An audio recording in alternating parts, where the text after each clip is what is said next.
अभी तक की क्लासेस में हमने डिस्कस किया बेटा सीरियलाइजेबिलिटी के बारे में। हमने देखा कि सीरियलाइजेबिलिटी होता क्या है, conflict and non conflict pairs कौन से होते हैं, ठीक है। और फिर हमने बात की कॉन्फ्लिक्ट इक्विवेलेंट शेड्यूल्स के बारे में। आज की क्लास में बात करने वाले हैं बेटा कॉन्फ्लिक्ट सीरियलाइजेबिलिटी के बारे में। समझने की कोशिश करते हैं कि कॉन्फ्लिक्ट सीरियलाइजेबिलिटी होता क्या है। तो अगर देखो, अगर हम बात करें जो हमने पुराने क्लासेस में डिस्कस किया हुआ था शेड्यूल्स के बारे में, और हमने देखा था शेड्यूल्स जो होते हैं वो आपके दो टाइप के होते हैं। एक आपका सीरियल शेड्यूल होता है, एक नॉन सीरियल शेड्यूल होता है। नॉन सीरियल शेड्यूल को ही आप सीरियलाइजेबल बनाते हो, मतलब आप कोशिश क्या करते हो कि जो नॉन सीरियल शेड्यूल है उसका सीरियल इक्विवेलेंट शेड्यूल आ जाए, जिससे कि आपका डेटाबेस आपका डेटाबेस कंसिस्टेंट रहे। तो आप ऐसा भी कह सकते हो जो सीरियलाइजेबिलिटी है या जो सीरियलाइजेबल है उसमें सिंपल आप नॉन सीरियल शेड्यूल के सीरियलाइजेबल या कहना चाहिए सीरियल इक्विवेलेंट शेड्यूल बनाने की कोशिश करते हो। So if a given non serial schedule of n transaction is equivalent to some serial schedules of n transaction, then it is called a serializable schedule. तो अब सीरियलाइजेबल शेड्यूल्स में हम बात करने वाले हैं कॉन्फ्लिक्ट और व्यू सीरियलाइजेबिलिटी की। आज की क्लास में हम डिस्कस करेंगे कॉन्फ्लिक्ट सीरियलाइजेबिलिटी। तो देखते हैं, डिस्कस करते हैं, समझने की कोशिश करते हैं एग्जांपल्स के थ्रू। तो अगर आपको कॉन्फ्लिक्ट सीरियलाइजेबिलिटी को चेक करना है कि जो भी आपका शेड्यूल गिवन है वो आपका कॉन्फ्लिक्ट सीरियलाइजेबल है या नहीं है, उसके लिए आपके पास कुछ रूल्स हैं, उसको हम डिस्कस करते हैं। तो अगर कॉन्फ्लिक्ट सीरियलाइजेबिलिटी आपको चेक करना है तो उसके आपके पास ढेर सारे मेथड्स हैं, ढेर सारे अप्रोचेस हैं जिसको यूज करके आप कॉन्फ्लिक्ट सीरियलाइजेबिलिटी चेक कर सकते हैं। उसमें से हम आज जो डिस्कस करने वाले हैं वो है प्रेसिडेंस ग्राफ, या उसी को हम बोलते हैं सीरियलाइजेशन ग्राफ, या इसी को हम बोलते हैं डायरेक्टेड ग्राफ। तो अगर आपके पास शेड्यूल है, उस शेड्यूल का आप प्रेसिडेंस ग्राफ बनाते हो या डायरेक्टेड ग्राफ बनाते हो चेक करने के लिए कि आपका जो शेड्यूल गिवन है वो कॉन्फ्लिक्ट सीरियलाइजेबल है या नहीं है। तो समझने की कोशिश करते हैं। सो प्रेसिडेंस ग्राफ और serialization graph is used commonly to test conflict serializability of a schedule. It is a directed graph. A directed graph है which consist of nodes or vertices or edges, ठीक है। तो it consists of vertices and edges, or you can say it consists of set of nodes and set of directed edges। अब जो nodes होंगे but obviously वो आपके क्या होंगे, ट्रांजेक्शंस होंगे, because schedule is the collection of transactions. तो सबसे पहले ट्रांजेक्शन आएगा और हर ट्रांजेक्शन के अंदर आपके पास क्या होंगे, ऑपरेशंस या इंस्ट्रक्शंस होंगे। So nodes is the collection of transactions like T1, T2, T3, dot dot dot Tn, and set of directed edges, that is these are E1, E2, En or En. So the precedence graph consists of nodes and edges. The graph contain one node for each transaction Ti। अब देखो हमको करना क्या होता है, हमने सबसे पहले नोड्स बनाने होते हैं। जितने भी ट्रांजेक्शंस गिवन होते हैं उसके अकॉर्डिंग हम क्या करते हैं, ग्राफ में नोड्स हम एलोकेट या असाइन कर देते हैं। So the graph contain one node for each transaction, ठीक है। अब बात ये आती है कि आपको देखना होता है कॉन्फ्लिक्टिंग ऑपरेशंस को। अगर हमने मान लो T1 ट्रांजेक्शन को चेक किया, तो T1 ट्रांजेक्शन को जब आप चेक करोगे, अगर T1 ट्रांजेक्शन में आपके पास जो ऑपरेशंस हैं वो सबसे पहले एग्जीक्यूट हो रहे हैं, तो सबसे पहले मैं T1 ट्रांजेक्शन को चेक करूंगा। तो जैसे ही मैं T1 ट्रांजेक्शन को चेक करूंगा तो T1 से बाकी जो रिमेनिंग ट्रांजेक्शन है लाइक T2 और T3 उनको चेक करूंगा। अगर कॉन्फ्लिक्टिंग पेयर आता है तो T1 से T2 या T1 से T3 या T1 से T4 की ओर आप क्या बना दोगे, डायरेक्टेड एज बना दोगे। तो समझते हैं, an age EI is of the form Tj to Tk, where Tj is the starting node of EI and Tk is the ending node of EI. An age EI is constructed between node Tj to Kk if one of the operation in Tj appears in the schedule before some conflicting operation in Tk। और आपको पता है conflicting operations क्या होते हैं, कम से कम एक right होना चाहिए। तो रीड राइट, या बोलोगे राइट रीड, या बोलोगे write write, these are called conflicting operations. बस ध्यान एक रखना पड़ेगा कि जो कॉन्फ्लिक्टिंग ऑपरेशन है वो सेम डेटा या सेम वेरिएबल पे हो, ठीक है। So you can write the algorithm for testing of conflict serialisability. कैसे, पहला पॉइंट ये है, create a node T in the graph of for each participating transaction in the schedule. It means The graph contain one node for each transaction. For the conflicting operation, read item and write item, if a transaction Tj execute a read item, after Ti execute a write item, draw an edge from Ti to Tj. For the conflicting operation, write item and read item, if a transaction Tj executes a write item after Ti, then draw an edge from Ti to Tj.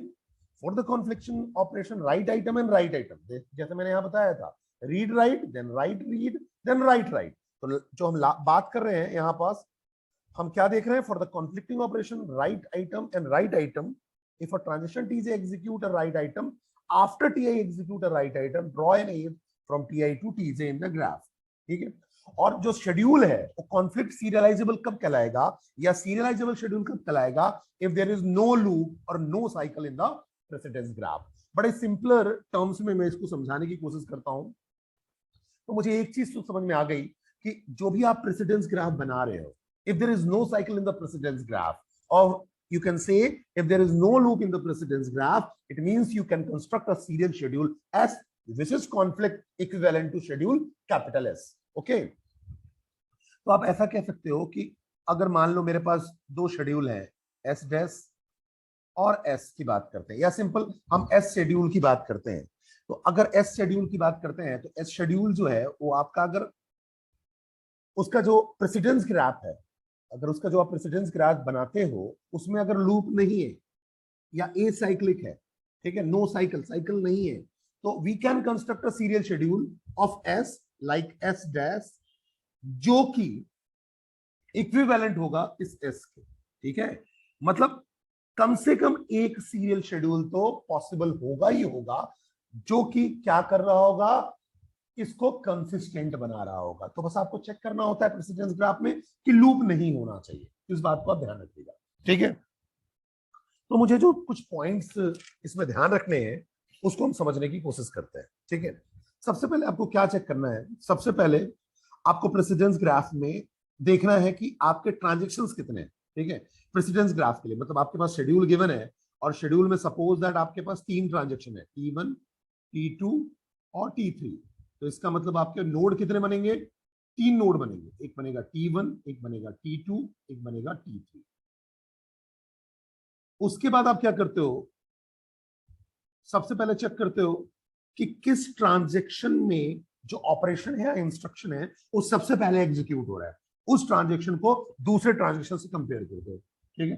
दूसरे transaction मतलब अगर मान लो T3 में पहले operation कोई execute हो रहा है तो उसको हम T2 और T1 से चेक करेंगे, लेकिन उसके बिलो. ठीक है. जो ऑपरेशन है उस ऑपरेशन के बिलो पे चेक करेंगे. हर बार जो ऑपरेशन चेक होगा उसके हम बिलो ऑपरेशंस को ही चेक करते हैं. ठीक है. और खुद के ट्रांजैक्शन से हम कभी भी चेक नहीं करेंगे, जो रिमेनिंग ट्रांजैक्शन होंगे उनसे चेक करेंगे. ठीक है. फिर हम क्या चेक करते हैं कि कोई कॉन्फ्लिक्टिंग एक्शन तो नहीं हो रहा है. क्या चेक करोगे आप कि कोई आपका कॉन्फ्लिक्टिंग एक्शन तो नहीं है. पिछली क्लास में हमने पढ़ा था कि कॉन्फ्लिक्टिंग एक्शंस क्या होते हैं. तो हम चेक करेंगे कि कोई कॉन्फ्लिक्टिंग एक्शंस तो नहीं है. कॉन्फ्लिक्टिंग एक्शंस के लिए आपको क्या चेक करना होगा? पहली चीज, जो एक्शंस होने चाहिए, जो इंस्ट्रक्शंस होने चाहिए, belong to different transactions. It means conflicting action अगर T1 है, T2 है, T3 है और T1 का अगर मान लो रीड ऑपरेशन है तो हम T2 और T3 में चेक करेंगे कि कहीं कोई राइट तो नहीं मिल रहा है. ठीक है. तो कॉन्फ्लिक्टिंग जो एक्शंस हैं उसमें जो एक्शन होना चाहिए बिलोंग्स टू डिफरेंट ट्रांजैक्शन. साथ में कम से कम at least one of the action should be a write operation. ठीक है. And the action access the same object और सेम डेटा और सेम वेरिएबल. मतलब अगर मैं बात करूंगा ये रीड ऑफ ए है तो बट ऑब्वियस है अगर यहाँ राइट ऑफ ए होगा तभी ये कॉन्फ्लिक्टिंग ऑपरेशन कहलाएगा. अगर ये राइट ऑफ बी होगा तो कॉन्फ्लिक्टिंग एक्शन नहीं होगा. It means two or more actions are said to be conflict if the action belongs to different transaction. Second point, at least one of the action is a right operation. Third point, the action access the same object. So the another definition for conflict serializability is that a schedule is conflict serializable if and only if there exists an acyclic precedence graph or serializability graph for the schedule. तो मुझे ना rules clear हो गए, मुझे ये चीजें समझ में आ गई. तो इसका मतलब ये हुआ कि हम जो कॉन्फ्लिक्ट सीरियलाइजेबिलिटी की बात करते हैं या सीरियलाइजेबिलिटी की हम बात करते हैं और नॉन सीरियल शेड्यूल के लिए बात करते हैं, और हमें देखते हैं कि जो नॉन सीरियल शेड्यूल है उसका कम से कम एक सीरियल शेड्यूल मिल जाए, एक इक्विवेलेंट सीरियल शेड्यूल मिल जाए, जिससे कि आपका डेटाबेस कंसिस्टेंट रहे। तो चलो मैं इसको एग्जांपल समझाने की कोशिश करता हूं। जैसे मान लो मेरे पास दो ट्रांजेक्शन्स है, इसी शेड्यूल में दो ट्रांजेक्शन्स है, ठीक है, तो इसका इक्विवेलेंट सीरियल शेड्यूल क्या पॉसिबल है, ठीक है, या कहना चाहिए कौन कौन से इसके इक्विवेलेंट सीरियल शेड्यूल्स हो सकते हैं। तो देखो अगर मैं इसकी बात करूं तो सीरियल शेड्यूल कौन कौन सा हो सकता है, इक्विवेलेंट सीरियल शेड्यूल, ठीक है। तो देखो T1 T2, पहले T1 एग्जीक्यूट होगा देन T2, या T2 एग्जीक्यूट होगा देन T1, यही पॉसिबिलिटीज है इसके सीरियल होने की, ठीक है। अगर मान लो T1 और T2 हमारे ट्रांजेक्शन्स हैं, तो इस T1 T2 ट्रांजेक्शन्स में केवल दो पॉसिबिलिटीज है सीरियल होने की। पहला, T1 पहले एग्जीक्यूट हो जाए फिर T2, और दूसरा T2 पहले एग्जीक्यूट हो जाए देन T1। क्यों? क्योंकि अगर सीरियल शेड्यूल की बात कर रहे हैं तो सबसे पहले एक शेड्यूल एग्जीक्यूट होगा, सॉरी, सबसे पहले एक ट्रांजेक्शन पूरा का पूरा कंप्लीटली एग्जीक्यूट होगा, तब जाके दूसरे को मौका मिलेगा। अगर हमारे पास तीन transaction like T1, T2 and T3, ठीक है, तो इसके इक्विवेलेंट सीरियल शेड्यूल की पॉसिबिलिटी क्या होगा, ठीक है, कौन कौन से सीरियल शेड्यूल पॉसिबल है अगर तीन ट्रांजेक्शन हो। तो बट ऑब्वियस है, आप क्या देखोगे, पहले T1 को एग्जीक्यूट करा लो, देन आप T2 को एग्जीक्यूट कराओ, then T3, this is the first combination. Then आप बोलोगे T1 एग्जीक्यूट होगा then T3 then T2, this is the second combination. देन हम ऐसा बोल सकते हैं T2 एग्जीक्यूट होगा देन T1 देन T3, फिर हम बोलेंगे T2 एग्जीक्यूट हो सकता है पहले then T3 then T1, this is the fourth combination. फिर बात करते हैं T3 पहले एग्जीक्यूट हो जाए देन T2 देन T1, फिर हम क्या बोल सकते हैं T3 T1 T2, these are the possible combination. और आप बोल सकते हो ये 6 टोटल पॉसिबल कॉम्बिनेशन है जब अगर आपके पास तीन ट्रांजेक्शन होते हैं। तो अगर तीन ट्रांजेक्शन हैं तो आपके पास 6 पॉसिबिलिटीज हैं सीरियल शेड्यूल्स की, 6 सीरियल शेड्यूल पॉसिबल है।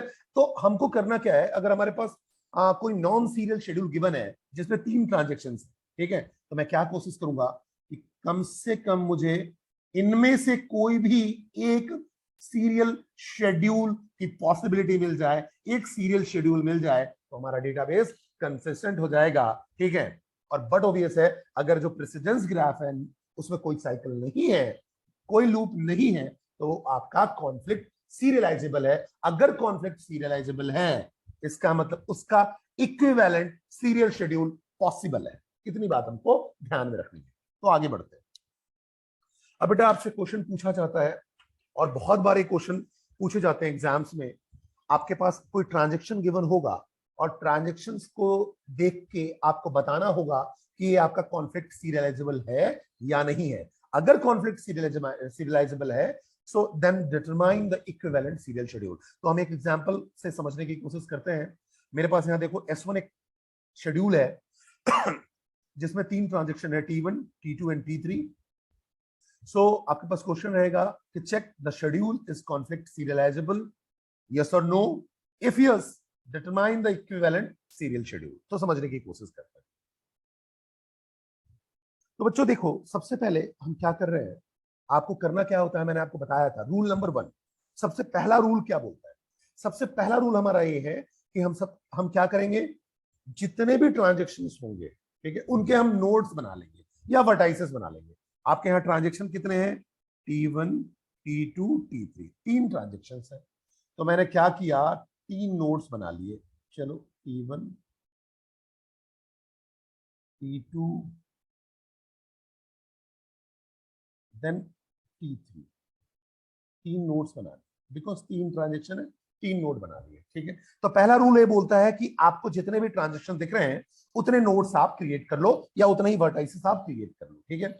अब बात आती है, आपको जो एज बनाने हैं वो डायरेक्टेड बनाने हैं। जो एजेस बनाने हैं इन ट्रांजेक्शन्स के बीच में, वो आपको कैसे बनाने हैं, डायरेक्टेड बनाने हैं। अब आप कैसे बनाओगे समझो। सबसे पहले आप देखोगे कि कौन से ट्रांजेक्शन का जो इंस्ट्रक्शन है या ऑपरेशन है सबसे पहले एग्जीक्यूट हो रहा है। दूसरी बात मैं आपको बता दूं, ये जो नॉन सीरियल शेड्यूल होता है इसमें आपको लगता है कि एक साथ मल्टीपल ट्रांजेक्शन जो है वो कॉन्करेंटली एग्जीक्यूट हो रहे हैं, रन हो रहे हैं, मल्टीपल ट्रांजेक्शन एग्जीक्यूट हो रहे हैं।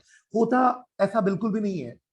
एक्चुअली में क्या होता है कि जो ट्रांजेक्शंस होते हैं उनके बीच में जो कॉन्टेक्स्ट स्विचिंग होता है बहुत ही फ्रिक्वेंटली होता है, तो आपको पता नहीं चल पाता है। और हर ट्रांजेक्शन को यही फील होता है कि मेरा ट्रांजेक्शन सबसे पहले एग्जीक्यूट हो रहा है, दूसरे को भी लगता है कि मेरा भी ट्रांजेक्शन एग्जीक्यूट हो रहा है, थर्ड वाले को भी लगता है कि मेरा भी ट्रांजेक्शन एग्जीक्यूट हो रहा है, जबकि ऐसा होता नहीं है। देखो, अगर जब ये आपका T3 का ऑपरेशन रीड एग्जीक्यूट हो रहा है, रीड ऑफ एक्स, तो उस समय देखो कोई भी दूसरे ऑपरेशन एग्जीक्यूट नहीं हो रहे हैं। ठीक है, तो इसका मतलब एक टाइम में जो सीपीयू है वो एक ही ऑपरेशन को मिल रहा है। इससे तो बात मुझे यही समझ में आ रही है, एक टाइम में जो सीपीयू है वो किसी एक को ही मिल रहा है। चलिए, तो मुझे इतनी बात समझ में आ गई। ठीक है, अब बात हम समझने की कोशिश करते हैं। हमने देखा कि हमारे पास जो नोड्स हैं वो कितने हैं, 3 नोड्स हैं, T1, T2 एंड T3। तो मैंने क्या बना लिया, सॉरी 3 ट्रांजेक्शन है, तो मैंने 3 नोड्स क्रिएट कर लिए, T1, T2, T3। अब सबसे पहले मैं चेक करूंगा कि किस ट्रांजेक्शन का ऑपरेशन या इंस्ट्रक्शन सबसे पहले एग्जीक्यूट हो रहा है। तो मुझे यहां दिख रहा है कि जो T3 है उसका जो रीड है वो सबसे पहले एग्जीक्यूट हो रहा है। ठीक है, तो अब मैं इसको चेक करूंगा। चेक करने के लिए आपको क्या चेक करना है, जब आप T3 की बात करोगे तो T3 को T2 और T1 से आप कंपेयर करोगे। चेक जो करना है वो रिमेनिंग वाले ट्रांजेक्शन से करते हैं। ठीक है, अपने ट्रांजेक्शन से हम चेक नहीं करेंगे। तो T3 पहले एग्जीक्यूट हो रहा है तो हम T2 और T1 से चेक करेंगे। दूसरा हम क्या देखेंगे कि आपके पास कॉन्फ्लिक्टिंग ऑपरेशन तो नहीं है, मतलब रीड राइट हो, ठीक है, राइट रीड हो या राइट राइट हो, कम से कम एक राइट तो होना ही चाहिए।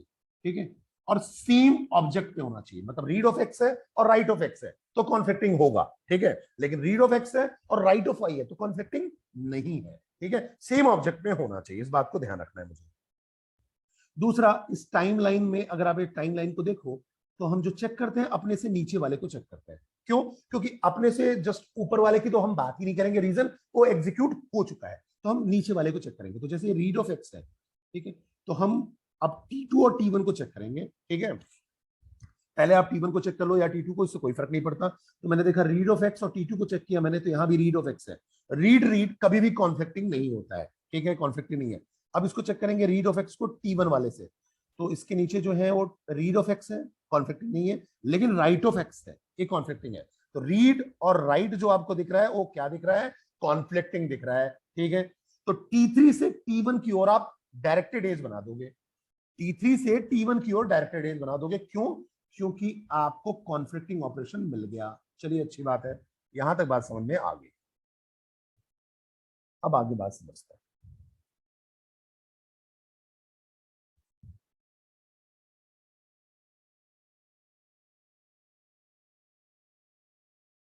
अब क्या करेंगे, अब हम देखेंगे दूसरा कौन सा इंस्ट्रक्शन है जो एग्जीक्यूट होने वाला है। तो अगर आप देखो ये आपका कंप्लीट हो चुका, अब दूसरा इंस्ट्रक्शन RX है T2 का जो एग्जीक्यूट होगा टाइमलाइन में। ठीक है, अब उसको मौका मिलेगा। तो अब हम जब T2 को चेक करेंगे तो T2 को T1 से चेक करेंगे और T2 को T3 से चेक करेंगे और उसके नीचे वाले इंस्ट्रक्शन को चेक करेंगे। इसको अब दोबारा चेक करने की जरूरत नहीं है बिकॉज ये एग्जीक्यूट हो चुका। तो हम क्या करते हैं, जो भी इंस्ट्रक्शंस गिवन होता है उससे हम बिलो इंस्ट्रक्शंस को चेक करते हैं और अपने कॉलम को छोड़ के, मतलब T2 को अगर मैं चेक कर रहा हूं तो T1 और T3 चेक होगा। तो अगर मैं T2 को T1 से चेक करता हूं तो रीड ऑफ एक्स है, रीड ऑफ एक्स कॉन्फ्लिक्टिंग तो नहीं है, लेकिन T2 से T1 में रीड राइट मिल गया और दोनों ही सेम ऑब्जेक्ट पे है, read of x and right of x. तो T2 से T1 का डायरेक्टेड एज बन जाएगा। तो T2 से T1 की ओर जिस ओर कॉन्फ्लिक्ट मिलता है उसकी ओर हम एज बनाते हैं, उसकी ओर डायरेक्टेड एज बनाते हैं। ठीक है, यहां तक बात समझ में आ गई। अब मैं इसको T3 से भी चेक करूंगा तो यहां देखो मुझे ये पहला मिला था कॉन्फ्लिक्टिंग। अब इधर जब T3 से चेक करूंगा तो read of x and right of x ये भी कॉन्फ्लिक्टिंग है। तो T2 से T3 की ओर कॉन्फ्लिक्ट डायरेक्टेड एज बना दूंगा। तो T2 टू T3 ये डायरेक्टेड एज बन गया मेरा। यहां तक बात मुझे समझ में आ रही है। ठीक है, मैंने T2 से T3 की ओर डायरेक्टेड एज बना दिया। चलिए, अच्छी बात है। अब बात करते हैं आगे।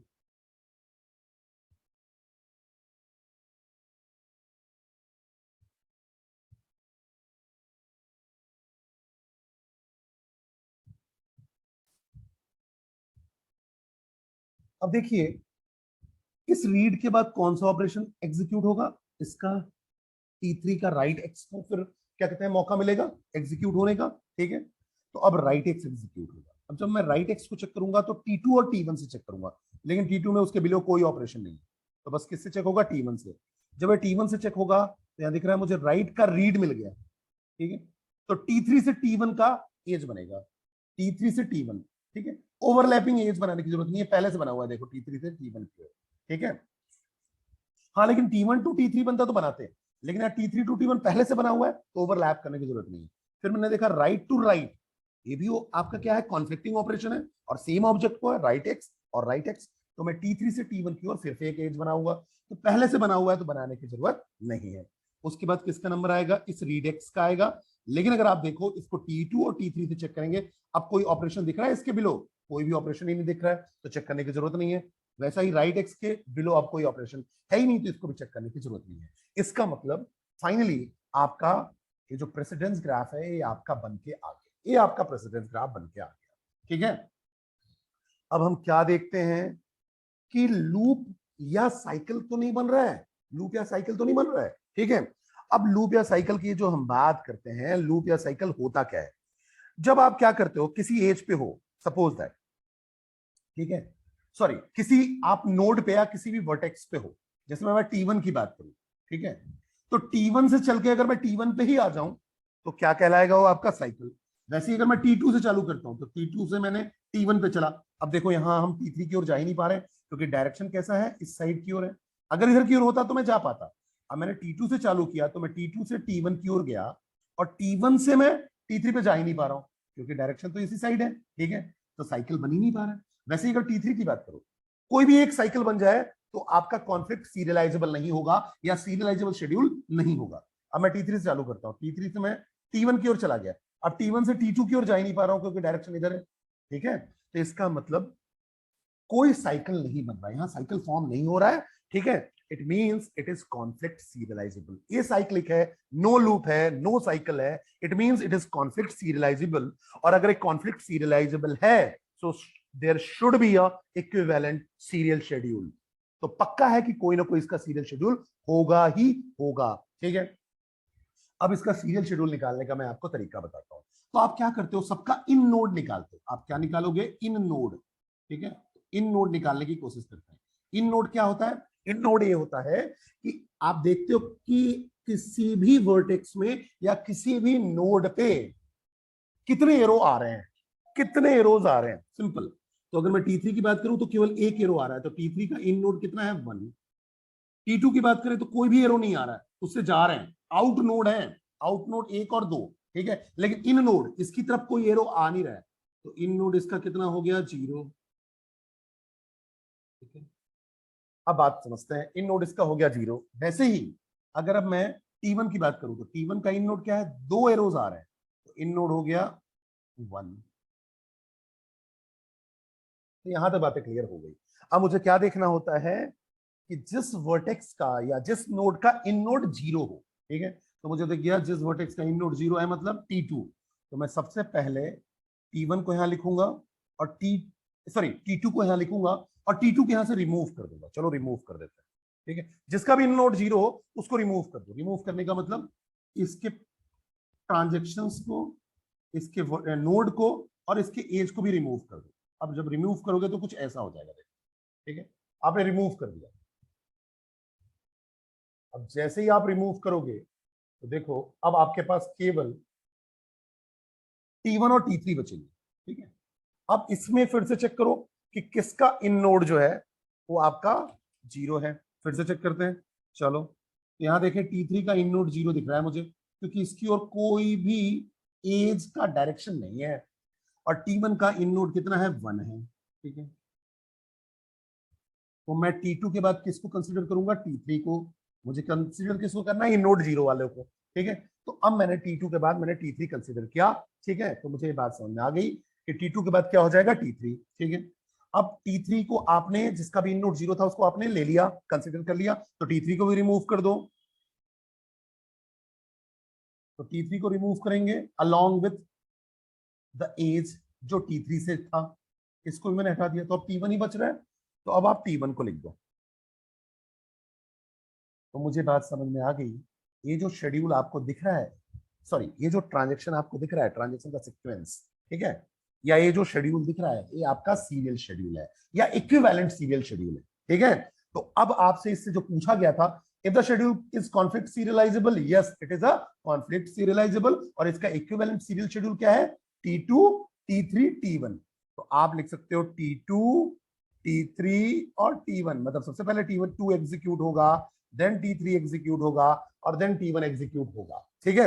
ये इसका इक्विवेलेंट सीरियल शेड्यूल है। तो अब मुझे बात समझ में आ गई कि हम इक्विवेलेंट सीरियल शेड्यूल कैसे निकालते हैं। मुझे ये भी समझ में आ गई बात कि आपका जो प्रेसिडेंस ग्राफ होता है वो कैसे बनाया जाता है, और उसमें आपको चेक क्या करना होता है कि साइक्लिक है या नहीं है। अगर साइक्लिक नहीं है मतलब कॉन्फ्लिक्ट सीरियलाइजेबल है, और अगर कॉन्फ्लिक्ट सीरियलाइजेबल है तो उसका इक्विवेलेंट सीरियल शेड्यूल पॉसिबल है। और इक्विवेलेंट सीरियल शेड्यूल निकालने के लिए आपको क्या निकालना पड़ता है, इन नोड निकालना पड़ता है। जिसका भी इन नोड 0 होगा उसको आप कंसीडर करते जाओगे शेड्यूल में, और जो फाइनल शेड्यूल आ जाएगा वही उसका इक्विवेलेंट सीरियल शेड्यूल होगा।